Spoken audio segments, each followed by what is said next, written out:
Act 1: The Cold Open. At approximately 4:45 in the morning on the 29th of September, 1978, a Catholic nun named Sister Vicenza Taffarel walked through the corridors of the papal apartments inside the Apostolic Palace in Vatican City and knocked on the bedroom door of the Pope.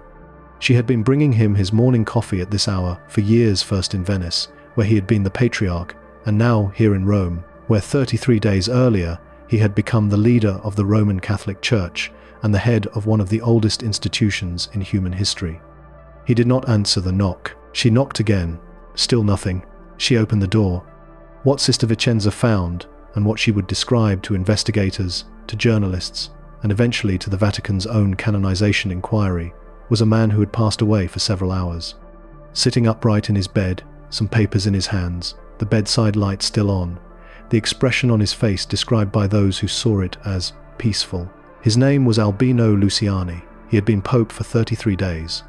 Within hours, the Vatican announced that Pope John Paul I had passed away of a heart attack. Within the same day, before the Italian civil authorities had been notified, before any independent medical examination had been conducted, before any forensic assessment of the papal apartments had been made, the body of the Pope was embalmed. No autopsy was performed. No death certificate was issued to Italian civil authorities. The papers he was holding when Sister Vicenza found him were removed from his hands. Their contents have never been officially disclosed. And the Vatican's initial statement to the world, which said that the Pope had been found not by Sister Vicenza, but by his male secretary, John McGee, was quietly corrected days later after journalists began asking why the account had changed. The official explanation for Pope John Paul's passing has never changed. Heart attack, natural causes, alone in his room, nothing unusual.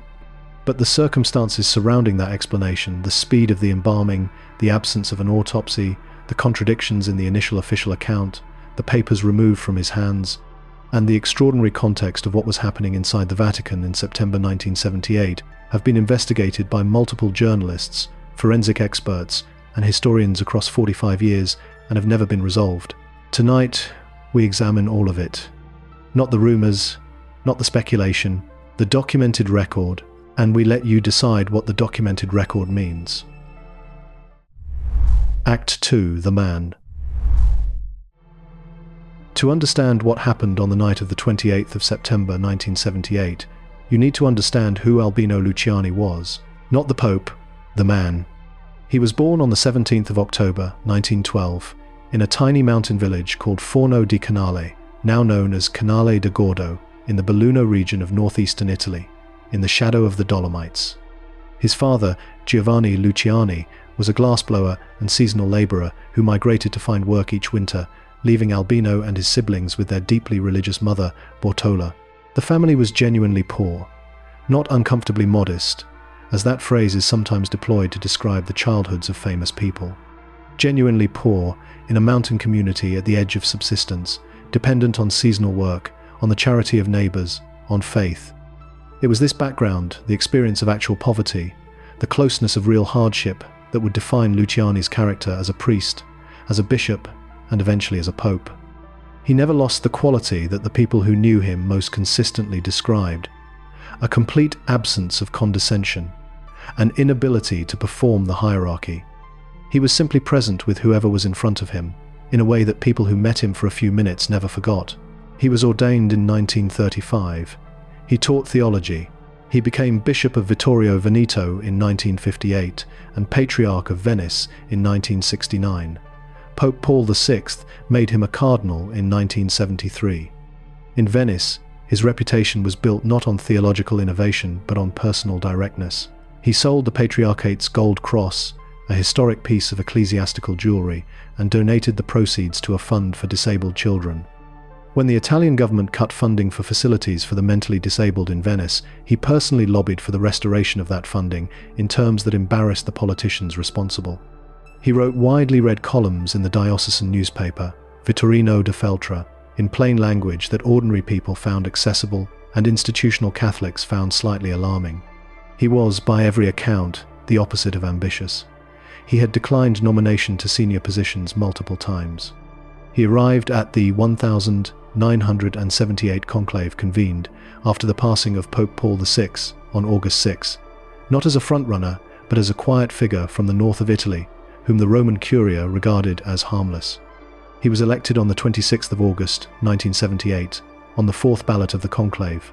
He was 65 years old. He had no experience of the Roman Curia, the Vatican's central bureaucracy, and had spent almost no time in Rome. He took the name John Paul I, the first double name in the history of the papacy, as a gesture to his two immediate predecessors. When he appeared on the balcony of St. Peter's Basilica for the first time as Pope and smiled at the crowd below, the crowd's reaction was described by journalists present as electric, spontaneous. A sound from 200,000 people that was not the polite applause of a religious ceremony, but something closer to relief. They called him Il Papa del Sorriso, the smiling Pope. And he had been Pope for 33 days when Sister Vicenza knocked on his door and he did not answer. What was he planning to do? This is not a speculative question. We have documents. On the day before he passed away, Luciani had requested a meeting with the American Cardinal John Patrick Cody, Archbishop of Chicago. Cody was under active FBI investigation at that time for financial misconduct, specifically allegations that he had diverted more than $1 million of church funds to a personal friend over a period of years. The Vatican had been receiving reports of the investigation. Luciani had read them. Luciani had also, according to multiple accounts sourced by journalists, including David Yallop, and confirmed by Vatican insiders, been reviewing the files on the Istituto per le Opere di Religione, the Vatican Bank. What those files described was an institution that had, under the leadership of Bishop Paul Marcinkus of Chicago, become deeply enmeshed in transactions with two Italian financiers, Roberto Calvi and Michele Sindona, whose connections to the Sicilian Mafia, to an illegal Masonic lodge, and to a series of fraudulent financial schemes were already the subject of Italian judicial investigation. And there was a third item on Luciani's agenda. He had been quietly consulting theologians about the possibility of revisiting Humanae Vitae Pope Paul VI's 1968 encyclical prohibiting artificial contraception, not reversing it publicly, not making a declaration, but revisiting the theological reasoning behind it, consultatively, carefully. The kind of measured reconsideration that, in the theology of the Roman Catholic Church, represents the most consequential kind of institutional change. 33 days into his pontificate, Albino Luciani was preparing, simultaneously, to confront the finances of the Vatican Bank, to remove or investigate a number of senior officials, and to potentially begin a process that could have changed one of the most contested positions in modern Catholicism. He passed away before any of it could happen. What the documented record does not establish is whether that timing was coincidence. What the documented record does establish is the extraordinary concentration of people with serious reasons to fear what he was about to do concentrated in the same building, at the same time, during those 33 days, and we are going to name them. Act 3, The Night. Let us build the timeline of the night of September 28th and the morning of the 29th of September 1978. We know certain things with certainty, and we know certain things that were officially stated to be true, which later turned out not to be. The distinction between those two categories is where this investigation begins. What is certain? On the evening of September 28th, Albino Luciani attended his usual schedule. He met with a small group of Jesuits in the afternoon. He had dinner with members of his household. Accounts from those present describe him as in good spirits, animated, cheerful, engaged. One account, recorded by his personal secretary Father Diego Lorenzi, notes that Luciani had complained of some discomfort in his legs or feet during the day, not chest pain, not cardiac symptoms. Swollen feet, consistent with the anticoagulant medication he was taking for a minor circulatory condition. He retired to his room at approximately 9:30 in the evening. He turned his bedside light on. He was reading, or reviewing documents, or both. At approximately 4:45 the following morning, Sister Vicenza Taffarel arrived with his morning coffee. She knocked. He did not respond. She opened the door and found him unalive. What was officially stated and then changed? The Vatican's initial public statement, released on the morning of September 29th, said that the Pope had been discovered by his male secretary, Father John McGee. This was not true. The Pope was discovered by Sister Vicenza. The Vatican corrected this statement days later, after journalists began pressing the question of why two different people were being described as having found the body. No explanation was offered for why the initial account had named Father McGee rather than Sister Vicenza. Why does this matter? Because the identity of the person who found the body determines the chain of custody of everything that was observed in the room at the moment of discovery. Sister Vicenza saw what was in the room when the body was first found. What she saw and what she reported in documented interviews is the primary first-hand account of the scene. Sister Vicenza reported that the Pope was sitting upright in bed with papers in his hands, the bedside light on, his reading glasses on his face. She reported that his lips were curved in what she described as a smile, and that his skin and nails were already noticeably discolored, suggesting he had been like that for some hours before she arrived. She reported that the papers in his hands were subsequently removed by members of the Vatican household before any independent party had examined them. The papers. What were the papers that Albino Luciani was holding when he passed away? The Vatican has never officially answered this question. David Yallop, in his 1984 investigation, asserts that the papers were a list specifically, a list of Vatican officials whom Luciani had decided to remove or reassign, which he had intended to present the following day. The list, according to Yallop's sources, included Bishop Paul Marcinkus as head of the Vatican Bank. The Vatican denies the significance of whatever was in the Pope's hands. Some accounts say he was reading a copy of The Imitation of Christ, the 15th century devotional text by Thomas à Kempis, which Luciani had referenced often. Others describe working documents. The Vatican has never specified. What is not disputed, something was in his hands when he passed away, and that something was removed from the scene before any independent examination of the body or the room was conducted. The timing of the embalming. Italian law at the time required that 24 hours pass between the official certification of death and the embalming of a body. This waiting period exists specifically to allow time for the cause of his passing to be properly established and to permit an autopsy if one is required. The Vatican is not subject to Italian law.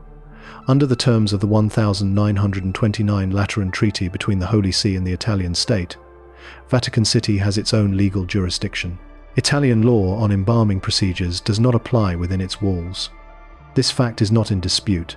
The Vatican's right to follow its own procedures regarding the body of a deceased pope is legally established. But the speed with which those procedures were followed in the case of John Paul I is striking. The Vatican's carpool log, which Yallop's critics have cited to rebut the claim that embalmers were called before the body was found, shows that the embalmers were requested at 5:15 in the afternoon on September 29th. The embalming procedure began at approximately 7 in the evening. The body was discovered at approximately 4:45 in the morning. The cause was announced as a heart attack by Dr. Renato Buzzanetti, the Vatican's chief physician, who examined the body but did not conduct a post-mortem examination. From the discovery of the body to the beginning of the embalming procedure, approximately 14 hours. No independent physician examined the body. No forensic assessment of the room was conducted. No certificate was issued to Italian civil authorities because Vatican City is not required to issue one. The absence of an autopsy. The Vatican's position on autopsy is consistent with its historical practice. Autopsies are considered, within Catholic tradition, a desecration of the body. No 20th century pope has been autopsied. This is a genuine theological position held consistently over time. It is not an ad hoc response to the passing of John Paul I, but it has a specific consequence in this case. The only way to establish with scientific certainty what killed Albino Luciani was to conduct a post-mortem examination.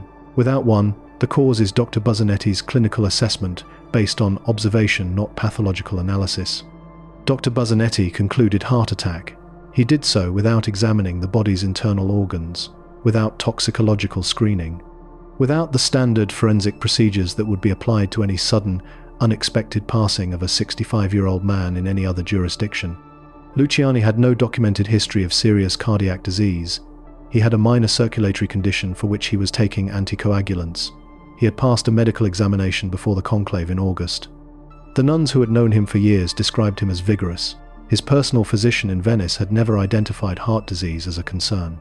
An unexpected passing, a body embalmed within 14 hours, no autopsy, no independent examination, no certificate issued to civil authorities. The official account of who found the body changed without explanation within days of his passing. And in the rooms around that bedroom, at that moment, a set of men who had very specific reasons to be concerned about what the 33rd Pope of the 33rd day of his pontificate was about to do. Act 4. The Vatican Bank. To understand why multiple serious investigators have concluded that Albino Luciani did not pass away of natural causes, you need to understand what the Vatican Bank was in 1978. Not what it is officially described as being, what it actually was. The Istituto per le Opere di Religione, the Institute for Religious Works, universally known as the Vatican Bank, was established in 1942 as a financial institution to manage the assets of the Holy See. As an institution operating within Vatican City, it was subject to Vatican law, not Italian law. It was not subject to the regulatory oversight of the Bank of Italy. It could receive deposits, conduct international wire transfers, and manage investment portfolios without the reporting requirements that applied to every other financial institution operating in Italy. In 1971, Pope Paul VI appointed an American bishop named Paul Casimir Marcinkus as its president. Marcinkus was born in Cicero, Illinois, a suburb of Chicago, with its own particular historical associations with organized crime in the early 20th century. He was physically large, direct in manner, fluent in Italian, and had made himself useful to the Vatican as a personal bodyguard and logistics coordinator for papal travel. He had no formal training in finance or banking. He was appointed to run the Vatican Bank anyway. Under Marcinkus's presidency, the Vatican Bank became deeply enmeshed in the affairs of two Italian financiers. The first was Michele Sindona. Sindona was a Sicilian lawyer turned banker whose financial operations stretched from Sicily to Milan to Switzerland to New York. He was, simultaneously, a confidential financial advisor to the Vatican, a member of the illegal Masonic lodge Propaganda Due, and a banker for the Sicilian Mafia specifically, as Italian prosecutors eventually established, for the Gambino family's heroin trade proceeds. He managed the Gambino family's US financial operations. He was known in Italian banking circles by the nickname The Shark. Sindona managed the Vatican's American investment portfolio. The Vatican's relationship with Sindona was personal, extensive, and, as the Italian courts would eventually establish, financially catastrophic for everyone except Sindona. In 1974, Sindona's banking empire collapsed. His Franklin National Bank in New York failed in what was at the time the largest bank failure in American history. His Italian banks failed simultaneously. Italian authorities began criminal investigations.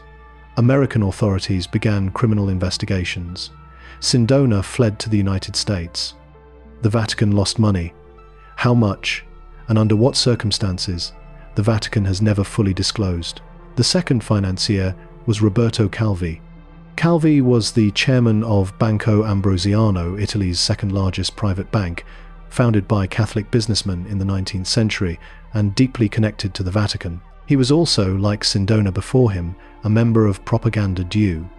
Under Calvi's management, and with the active involvement of the Vatican Bank, which was Banco Ambrosiano's principal shareholder, a series of shell companies were established in Panama, Luxembourg, and other offshore jurisdictions. These companies were nominally independent entities, but they were effectively controlled by the Vatican Bank through a series of what Calvi called letters of comfort, documents in which the Vatican Bank acknowledged a relationship with the shell companies without explicitly guaranteeing their liabilities. Through these shell companies, enormous sums were moved. Funds were channeled to Licio Gelli's P2 network. Funds were moved to right-wing political organizations in Latin America, the same network that Italian prosecutors called the Condor Network, linked to the military dictatorships that had seized power in Argentina, Chile, and Uruguay in the 1970s. The specific identities of where the money ultimately went have never been fully established. By 1978, when Albino Luciani was elected Pope, the situation was the following. The Vatican Bank was enmeshed as a direct shareholder and financial participant in the operations of Banco Ambrosiano under Roberto Calvi. Calvi was a member of an illegal Masonic lodge whose Grand Master Licio Gelli had placed over 900 of Italy's most powerful individuals under his personal influence. The Vatican Bank had lost significant sums through its relationship with Michele Sindona, who was about to face criminal prosecution in the United States. Bishop Paul Marcinkus, who had overseen all of these relationships, was personally named in Italian judicial proceedings as a person under investigation. And into this situation walked Albino Luciani, a man who had sold his own gold cross to help disabled children, who had spent his career in genuine poverty alongside ordinary people, and who had been elected Pope without the support of the Roman Curia, the bureaucracy that ran the Vatican's day-to-day operations and that had, under Marcinkus and his predecessors, allowed the financial relationships described above to develop. Luciani requested briefings on the Vatican Bank within the first week of his pontificate. The briefings he received alarmed him. The extent to which the Vatican's finances were entangled with figures under judicial investigation in Italy and the United States was, according to sources close to him, something he had not understood before taking office. He is reported to have said, in a private conversation with a cardinal whose account David Yallop cites, "This is not the Church of Christ, this is a bank." He did not say this for publication, he said it in a private conversation. And within 33 days, he mysteriously passed away. Let us now discuss what happened to the men he was planning to confront. Bishop Paul Marcinkus continued as president of the Vatican Bank until 1989. He was indicted by Italian authorities in 1982 inches connection with the Banco Ambrosiano collapse, but was protected from arrest by Vatican diplomatic immunity. He remained inside Vatican City for years to avoid Italian jurisdiction. He retired to Arizona, where he passed away in 2006. He was never tried. Roberto Calvi fled Italy in June 1982 as the Banco Ambrosiano was collapsing. On the morning of the 18th of June 1982, his body was found hanging from a rope tied to scaffolding under Blackfriars Bridge in London. His pockets were filled with approximately 5 kilograms of bricks and cash in 3 currencies, totaling approximately $11,700. His briefcase, which his family and investigators believe contained documents of extraordinary sensitivity, was never found. An initial inquest ruled his passing was self-inflicted. His family immediately disputed this. In 1998, his body was exhumed, and forensic analysis found that his injuries were inconsistent with self-inflicted hanging. He showed no signs of having climbed the scaffolding himself, and the ligature marks were inconsistent with the position in which his body was found. Italian courts formally recognized his passing as a homicide in 2002. 5 people were tried for his murder and acquitted in 2007 for insufficient evidence. The murder remains officially unsolved.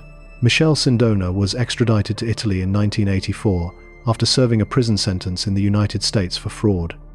He was convicted in 1986 by an Italian court of ordering the murder of Giorgio Ambrosoli, the government liquidator who had been investigating his banking operations, and who was in Milan in July 1979. 2 days after his Italian conviction, Sindona passed away in his cell. The cause was cyanide poisoning in his coffee. It was ruled a suicide. Licio Gelli escaped to Switzerland when the P2 membership list was discovered in 1981.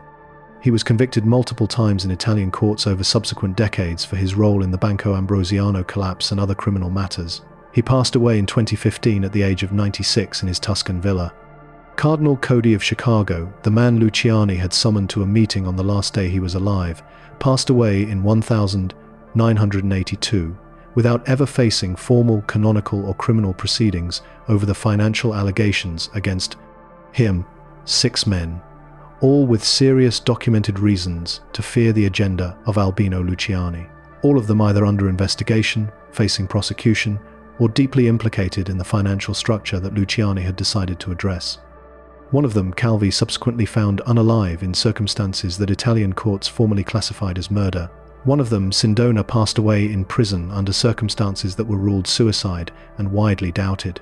And all of them were alive on the morning of the 29th of September 1978, when the 33rd Pope of the 33rd day walked into his bedroom at 9:30 at night and never came out. Act 5, The Six. David Yallop.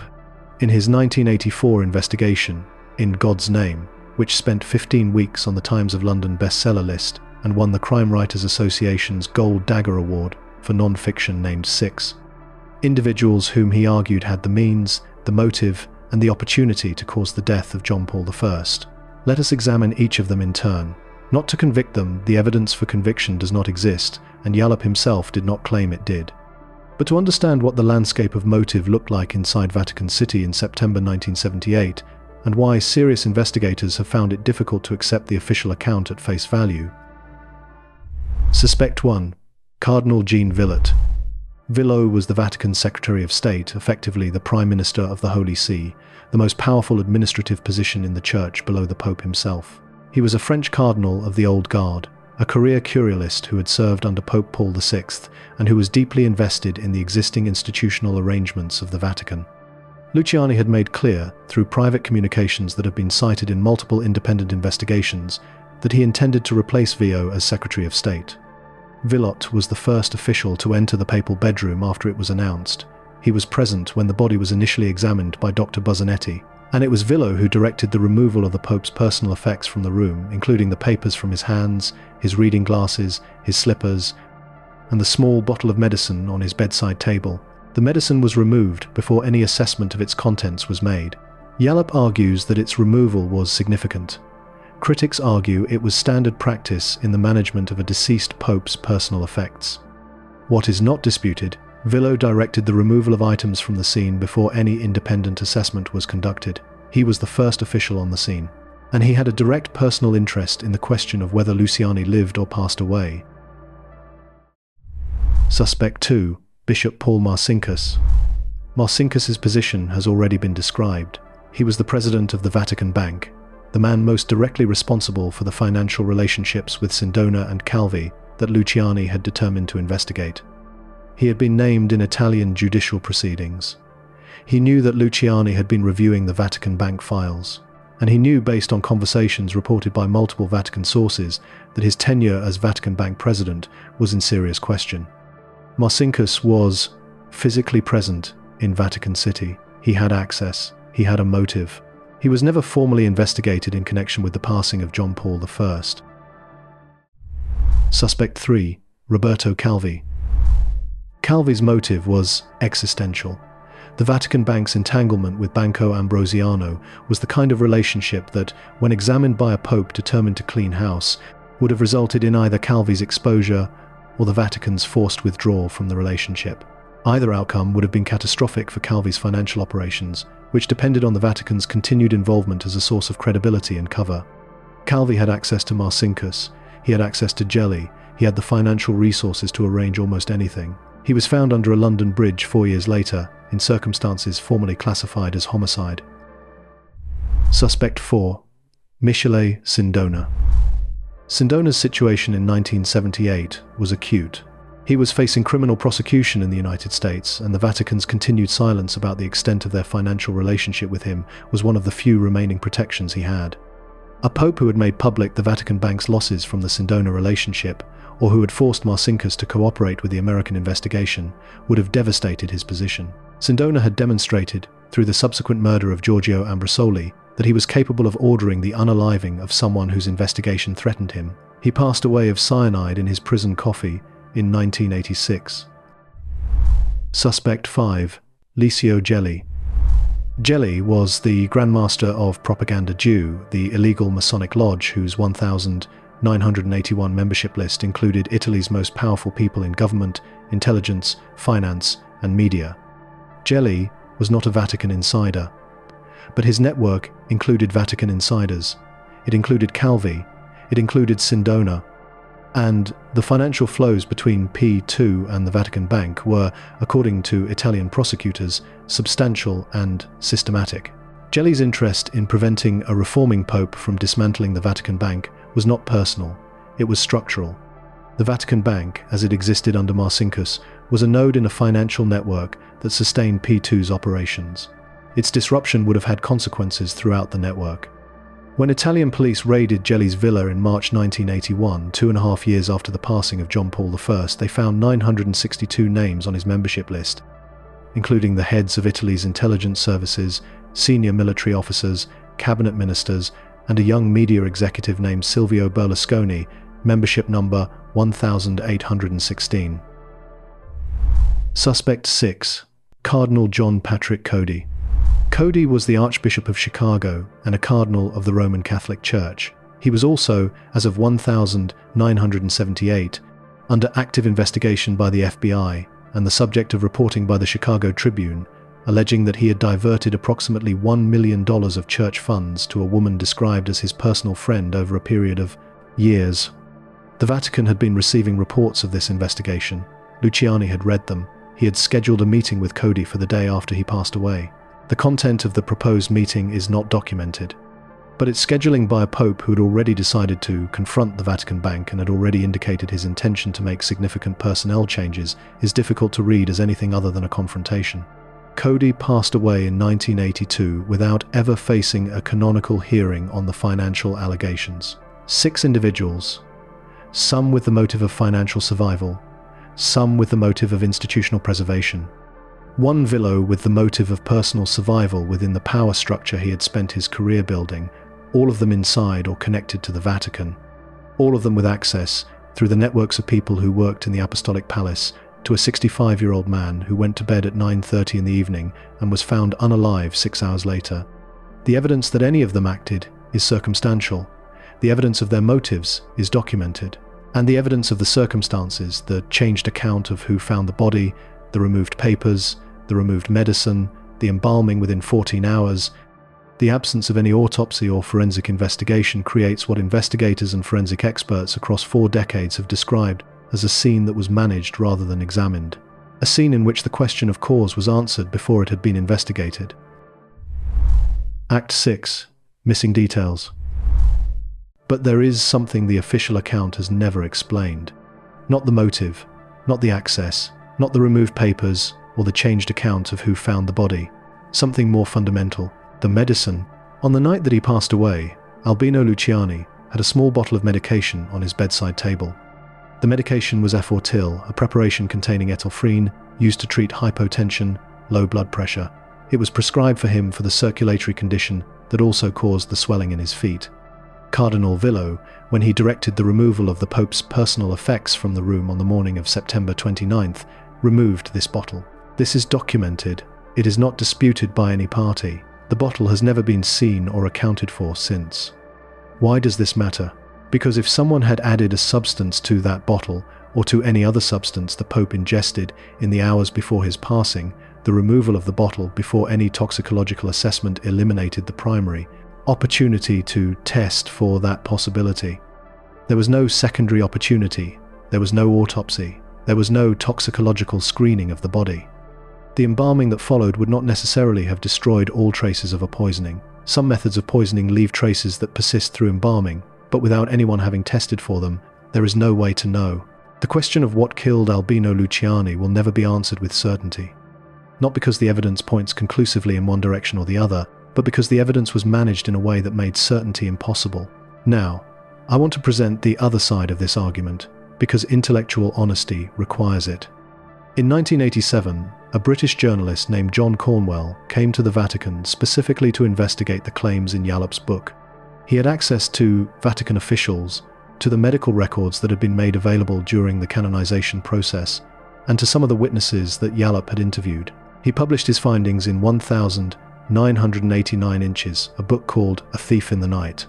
Cornwell's conclusion was that John Paul I passed away of natural causes, but, and this is important, not the natural cause the Vatican had stated. Cornwell concluded, after consulting cardiac specialists and forensic medicine experts, that the Pope did not pass away from a heart attack. He concluded that the most likely cause was a pulmonary embolism, a clot in the lungs. This conclusion is medically coherent with the symptoms described. The discomfort in the legs and feet during the day, which can be caused by deep vein thrombosis that later travels to the lungs.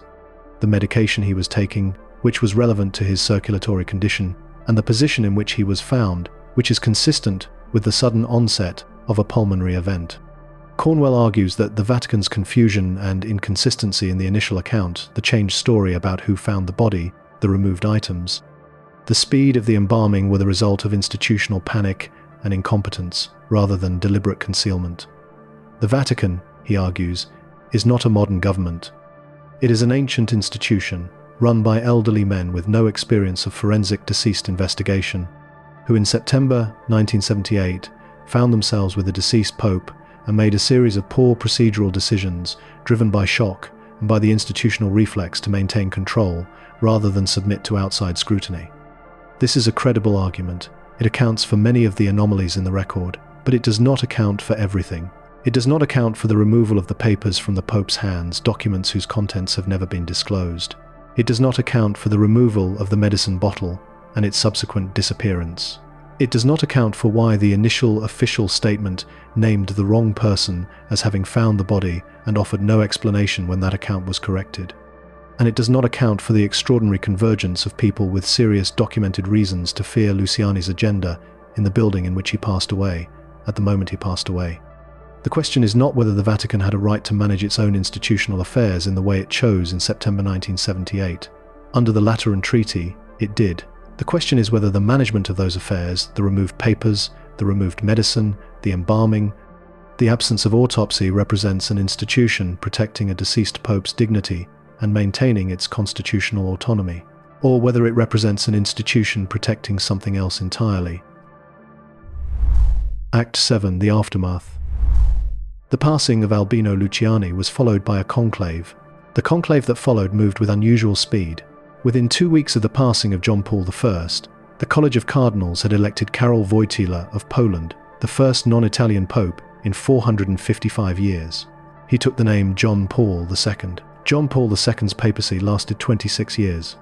He became one of the most consequential figures in the history of the 20th century. His role in the fall of communism in Eastern Europe, his extraordinary international reach, his theological conservatism matched with personal charisma that made him a global figure unlike any of his predecessors. During those 26 years, Bishop Paul Marcinkus continued as president of the Vatican Bank until 1989. The reforms of the Vatican's financial practices that Albino Luciani had been preparing to implement in September 1978 did not happen. The Vatican Bank continued its operations under the institutional arrangements that Marcinkus had established. In 1982, 4 years after the passing of John Paul, the first Banco Ambrosiano collapsed. The missing money totaled between $1.2 and $1.3 billion. The Vatican Bank, as Ambrosiano's primary shareholder, was implicated in the collapse and ultimately paid $250 million to Ambrosiano's creditors without admitting liability. Roberto Calvi was found unalive under Blackfriars Bridge in June 1982. The bricks in his pockets, the missing briefcase, the Italian court's 2002 finding of homicide, the 2007 acquittal of all accused, the murder unsolved to this day. Michele Sindona passed away of cyanide poisoning in his Italian prison cell in March 1986, 2 days after his conviction for ordering the murder of Giorgio Ambrosoli, ruled suicide. His family disputed the ruling. The manner of his passing cyanide in his prison coffee is a method that requires the cooperation or negligence of someone with access to the prison. The investigation into how the cyanide reached him was inconclusive.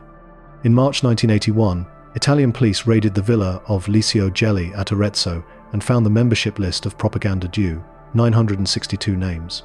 The discovery forced the resignation of Prime Minister Arnaldo Forlani and his cabinet. The Italian parliament established a commission of inquiry. The commission's final report described P2 as a secret organization that had achieved an extraordinary penetration of the Italian state. The list included the heads of all 3 Italian intelligence services simultaneously. It included the chief of the defense staff. It included Silvio Berlusconi, at that time primarily known as a property developer and media entrepreneur, who would go on to serve 3 terms as Italy's prime minister. It included Roberto Calvi. The commission's report noted, without being able to prove it, that P2 appeared to have had financial relationships with the Vatican Bank through Calvi and Sindona. In 2022, Pope Francis beatified Albino Luciani, the formal step before possible canonization as a saint. The beatification process included an examination of the circumstances of his passing and concluded that he had passed away of natural causes. The Vatican's position has not changed since the 29th of September 1978. Heart attack, natural causes, nothing unusual. The canonization process formally examined the question of whether his passing was by natural causes, a requirement in cases where doubt exists, and the examining commission concluded that it was. Critics of this conclusion note that the commission did not have access to the body, which was never exhumed, or to the disappeared medicine bottle, or to the papers that were removed from the late Pope's hands. They note that the primary evidence available to the commission was the same evidence that has been available since 1978, the testimony of witnesses and the medical records that the Vatican controls. The Canonization Commission accepted that evidence Independent investigators have not. What the documented record of the 4 years following the passing of John Paul I shows is not a clean resolution but a deepening of the pattern. The people who had the most to fear from Luciani's agenda, Calvi, Sindona, the P2 network, did not prosper in the long run. Most of them passed away badly. But none of them passed away in 1978. None of them were called to account for what happened in September 1978. And the Vatican Bank continued its operations under Marcinkus for 11 more years after the night Luciani passed away. The coincidence, if it was a coincidence, served everyone who needed it to. Act 8. The verdict. Let us be careful, at the end of this investigation, about what we claim to know, what the evidence establishes with documented certainty. Albino Luciani passed away on the night of September 28th, or the early hours of the 29th of September, 1978, after 33 days as Pope. He was 65 years old. No autopsy was performed. No death certificate was issued to Italian civil authorities. The body was embalmed within approximately 14 hours of the passing being discovered. The Vatican's initial account of who found the body was incorrect and was later changed without explanation. Items were removed from the room, including papers from the Pope's hands and a medicine bottle from his bedside table, before any independent examination of the scene was conducted. The contents of the papers have never been disclosed. The medicine bottle has never been accounted for. The 6 individuals named by David Yallop, Villot, Marcinkus, Calvi, Sindona, Gelli, and Cody all had documented reasons to fear the agenda that Luciani was preparing to implement. This is not an assertion. It is documented in Italian judicial records, FBI investigation files, Vatican financial accounts, and the records of the Italian Parliamentary Commission of Inquiry into Propaganda Due. Roberto Calvi, who had the most direct financial exposure to a Vatican bank reform, was subsequently found unalive in circumstances that Italian courts formally classified as homicide in 2002. Michel Sindona, who had a direct interest in the Vatican's continued silence about his financial activities, passed away due to cyanide poisoning in a prison where such poisoning requires access by at least one cooperating party. John Cornwell, investigating in 1987 with Vatican cooperation, concluded that the Pope passed away because of natural causes, but not the natural cause the Vatican stated. His pulmonary embolism theory is medically coherent. The Vatican beatified Luciani in 2022 and declared his passing natural. What the evidence does not establish is whether any of the 6 men named by Yallop caused the passing of Albino Luciani. The evidence of motive is documented. The evidence of means and opportunity is circumstantial. The evidence of method, if there was a method, was eliminated by the absence of an autopsy and the removal of the items from the scene. This is the position the investigation occupies after 45 years. Not the clean resolution of a confirmed murder. Not the comfortable closure of a confirmed natural death. A documented set of procedural failures in the management of an unexpected papal that made it impossible to establish with scientific certainty what killed the man in the room. And a set of 6 men, some of them subsequently deceased in circumstances that were themselves unresolved, who had every reason to need that certainty to remain unavailable. Albino Luciani is buried in the Vatican grottos beneath St. Peter's Basilica. His tomb is a simple marble slab with his name, his dates, and the word Beatus, blessed, added after his beatification in 2022. He was Pope for 33 days. He sold his gold cross to help disabled children. He told a cardinal that what he had inherited was not the Church of Christ, but a bank. And on a September night in 1978, he went to his room, turned on his bedside light, picked up his papers, and did not come out again. The papers were removed. The medicine was removed. The body was embalmed, and the Vatican said, "Heart attack," and no one has ever been able to prove otherwise.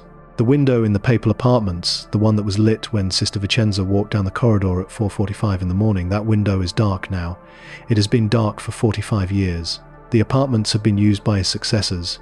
The room where he passed away is not marked. There is nothing to mark it, except the question that will not be put down. If this investigation has raised more questions than it answered, and the nature of this case means it always will, subscribe to FactFile and like this video. See you in the next case.